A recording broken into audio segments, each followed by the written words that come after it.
Salutations to all our future judges. In this video, we are going to see Indian Evidence Act 1872. But before going into the video, I'd like to make few requests to our viewers as well as the subscribers. Kindly do not skip the video. Watch the video from the beginning till the end. If you skip in between, you may be missing very crucial information or very crucial aspects which have been explained. Hence, watch from the beginning till the end.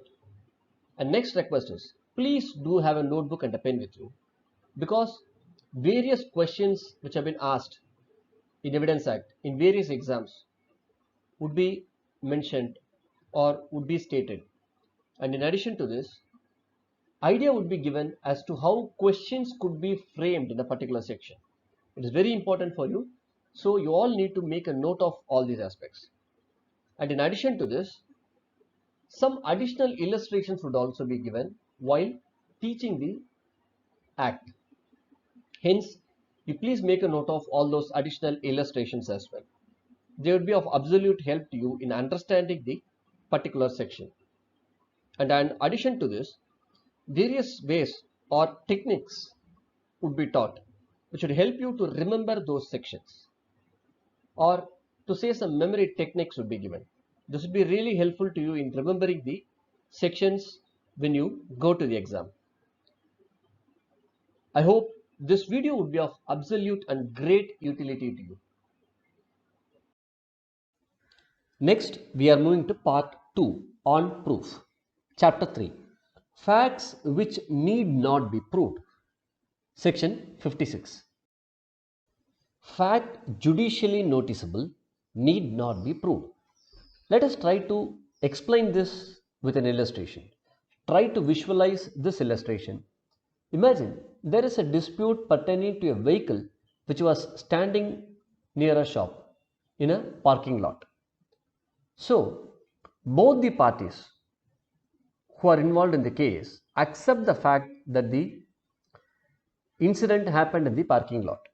So, in that case, if there was some damage to the vehicle, so it is an obvious fact that the vehicle was standing in the parking lot. So, the court could obviously come to a conclusion that the vehicle was standing in the parking lot, due to which the vehicle has got some damage. So, this is a fact which court will naturally take notice of. So, that is a judicial notice. When the court can easily understand this, court can easily take notice of this. It need not be proved. Next is section 57. Facts of which court must take judicial notice. So there are certain aspects where court should take judicial notice. In the previous aspect, what we saw is, when it is obviously noticeable, it need not be proved. But there are certain aspects which the court must take judicial notice. It is a mandatory aspect which has been stated. It is discussed in section 57. The court shall take judicial notice of the following facts. All laws in force in the territory of India. So it is obvious that the court should be aware of all the laws in force in the territory of India. It is an obvious fact. Now, the next aspect is, the second aspect is, all public acts which are passed or hereafter will be passed by the Parliament of United Kingdom. So, there are certain local and personal acts also which the Parliament of United Kingdom may say that it should be judicially noticed. In all these cases, the court is bound to get a judicial, bound to know these facts. And next is articles of war for the Indian Army, Navy or Air Force. So, the court is bound to take judicial notice of this aspect also. The fourth point is, the course of proceeding of Parliament of the United Kingdom, of the Constituent Assembly of India of Parliament, and of the legislatures established under any laws for the time being in force in a province or in state. So, first thing was the laws which are prevalent in India. The court needs to take judicial notice. Next is course of proceeding. So, the Parliament of United Kingdom or the Assembly of India, obviously of the Parliament or the legislatures. So, there will be proceedings which are happening in these places. The court should take judicial notice of these course of proceedings. Next is the accession and the sign manual of the sovereign for the time being of the United Kingdom of Great Britain and Ireland. So if there is any sign manual or accession. Accession, as you know, is they annex or they bring something in addition. So in that case also, the court is bound to take judicial notice. The sixth point is all seals of which English courts take judicial notice. So there will be plenty of seals which are used in courts of India. So the court should take judicial notice of all these seals. And of all courts out of India, there may be a court out of India established by the authority of the central government or the crown representative. Obviously, crown representative would be from UK or representing the United Kingdom. Next, the seals of courts of admiralty and maritime jurisdiction and of notary public. You all would know about notary public. So the seal what it should possess, the court needs to take judicial notice of this. And all seals which any person is authorized to use by the constitution or an act of parliament of the United Kingdom or an act or regulation having the force of law in India. So if there is a law which states that this kind of seal should be used, so the court should be aware of this fact also. Or it might be authorized by the constitution or an act of the parliament of United Kingdom also. Next is point 7. The accession to office names, titles, functions and signature of persons filling for the time being any public office in any state, if the fact of their appointment to such office is notified in any official gazette. Imagine there is a post which is pending, say the post of Under Secretary to the government. So when Under Secretary is appointed, they will make a gazette notification saying that so and so person has been appointed as Under Secretary to the government. So in that case, the name of that person and every aspect of that person will be published in the official gazette, and the court should take notice of this fact. The 8th point, the existence, title and national flag of every state or sovereign recognized by the government of India. Just imagine a situation where the government of India is recognizing a flag for a particular state. So in that case, the court should know that this particular flag for that particular state has been recognized by the government of India. Next, point number 9. The divisions of time, the geographical divisions of the world and public festival, fasts and holidays notified in the official gazette. So if there is any aspect which is published in the official gazette, maybe with respect to divisions of time, the geographical divisions of the world, and all these aspects, including the public festivals which are published in the official gazette, the court is bound to know. Next, point number 10. The territories under the dominion of the government of India. So each and every court should know what is the territory of this country or the territories which are controlled or which are under the dominion of the government of India. Point number 11. The commencement, continuance and termination of hostilities between the government of India and any other state or body of persons. This is very important. As you would know, in many of the states there are some disturbances which are causing some harm to the state. So in that case, or there are some local insurgents who are creating unrest in that particular state. So what the government will do is the government will try to arrive at a settlement or arrive at a common peace agreement with the parties who are creating issues in that particular state. So in that case, if there is some disturbance or termination of the peaceful agreement, or if there is a commencement of a peaceful agreement in that particular state or between that body of persons or that particular party, in that case the court is bound to know about all these aspects. Point number 12. The names of the members and officers of the court and of the deputies and subordinate officers and assistants, and also of all officers acting in execution of its process, and of all advocates, attorneys, proctors, vakils, pleaders and other persons authorized by law to appear or act before it. So to put it in a simple form, the court is bound to know who are all working in that particular court. There may be officers, there may be normal members of that particular court. The court is bound to know their names, as simple as that. Then any deputies and subordinate officers and assistants, and also of all officers acting in execution of its process. The court may ask a person to do something and that person may go and execute that particular act. So in that case, the court is bound to know as to who is executing that particular process. And of course, all of us know that we file wakalat in a court stating that the name of the people who are appearing in this case is so and so. We will be giving our names along with the enrollment number. The reason behind this is this particular section where we provide all the details to the court so that court can identify that this is the person who's appearing in the court for that particular case. Now 13 is the rule of the road on land or at sea. In all these cases, that is the above said cases, and also on all matters of public history, literature, science or art, the court may resort for its aid to appropriate books or documents of reference. So the court can ask for particular documents, or it can go through certain books or documents which are available as reference regarding a particular thing.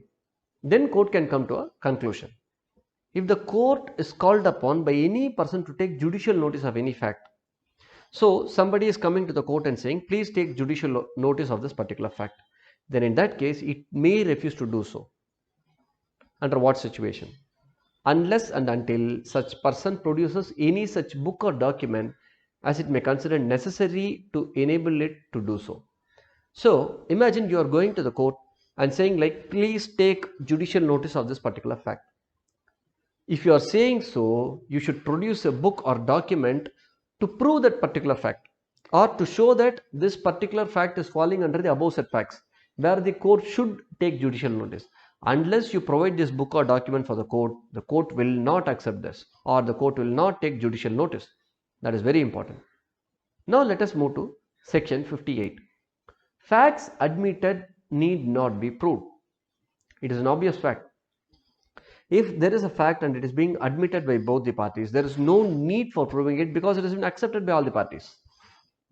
No fact need be proved in any proceeding which the parties thereto or their agents agree to admit at the hearing, or which before the hearing they agree to admit by any writing under their hands, or which by any rule of pleading in force at the time they are deemed to have admitted by that pleading. There are three aspects in this.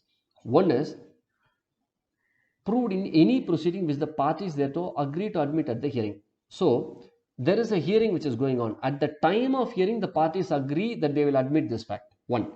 Next is before the hearing, the parties agree in writing saying that we admit this fact. Now the third aspect is by rule of pleading in force, it is deemed by the pleadings that they have accepted this. There is a proviso to this, provided that the court may in its discretion require the facts admitted to be proved otherwise than by such admissions. Chapter 4 of oral evidence. It's a very important chapter. Many times in judicial exams, questions have been asked from this particular chapter. So please understand this in a thorough manner. Section 59, proof of facts by oral evidence. All facts except the contents of documents or electronic records may be proved by oral evidence. So to put it simply, contents of documents or electronic records cannot be proved by oral evidence. All facts except the contents of documents or electronic records may be proved by oral evidence. Let us move to section 60. It simply says that oral evidence must be direct.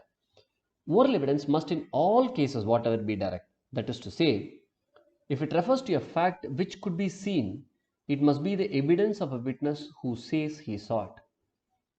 So if there is a fact and a particular person has seen that particular thing happening based on which a fact arises, so in that case, that person who directly saw it can give evidence. Next, if it refers to a fact which could be heard, it must be the evidence of a witness who says he heard it. For example, imagine there is a murder taking place inside a house and somebody is screaming. The person who is a neighbor hears this sound, he is hearing that sound of screaming. Then that neighbor can stand as a witness and he can give evidence as a witness. Next, if it refers to a fact which could be perceived by any other sense or in any other manner, it must be the evidence of a witness who says he perceived it by that sense or in that manner. Imagine there is some foul smell coming from a house. So the neighbor is in a position to identify the smell.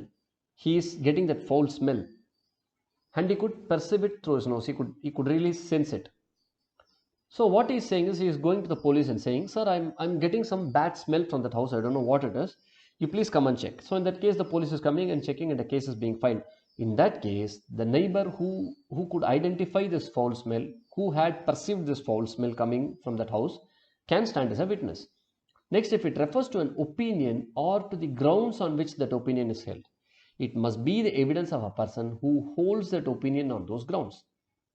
For example, imagine a person is saying his opinion about a particular medical syndrome. So in that case, this person would have done some research on that medical syndrome. He might be a specialist in that. So he can give opinion based on those grounds. He can personally give opinion in this regard because he has directly tested and he has directly done some testing in this regard. So that is important. Next, there is a proviso to this, provided that the opinions of experts expressed in any treatise commonly offered for sale and the grounds on which such opinions are held may be proved by the production of such treatises if the author is dead or cannot be found or has become incapable of giving evidence or cannot be called as witness without an amount of delay or expense which the court regards as unreasonable. Now, let us try to understand this proviso in a very simple manner. The basic fact is, imagine there is an expert who has put all his research in a writing form. So he has preserved it, he has kept it. And based on that particular research, he is giving an opinion in the court based on his identification of that particular problem or the aspect which is being dealt in the court. So in that case, that particular treaty is offered for sale. The expert has created a kind of book which contains all his research and that book is being sold. So in that case, and the grounds on which such opinion are held may be proved using these treatises. This book can be used as a document in the court because the author is no more now. The expert who wrote this book is no more, or he cannot be found, or this person who wrote the book has become mentally unsound, or he is fully hospitalized, he is in coma stage, or he cannot be called as a witness because he is residing in some other country, and if he has to come, he has to apply for visa and other things, and it will take lot of time, or it would be unreasonable to spend too much of expenses, or it would cost more. So in all these situations, the court can take this book and it can come to an opinion. The next proviso is, if oral evidence refers to the existence or condition of any material thing other than a document, the court may, if it thinks fit, require the production of such material thing for its inspection. So let us try to understand this in a very simple manner. Imagine there is an excavation going on at a particular site. During excavation, a very big diamond jewel is obtained. So that diamond was damaged to a little extent. So somebody is seeing this diamond jewel. So this person who saw the diamond jewel comes and gives a evidence in the court saying that he saw that diamond jewel which was damaged to a very little extent. So in that case, the court may ask that particular diamond jewel to be produced before the court. So that is what this section tries to explain. So in that case, oral evidence can be accepted. I hope you would have liked the video.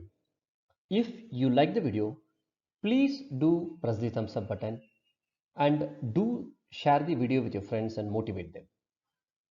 If you are not subscribed the channel, please do subscribe the channel and share the channel with your friends. If you feel that I've left something in this video or you want me to change the way in explanations are given for the sections, please do let me know by way of comments. Let us join hands together and contribute for a learned society.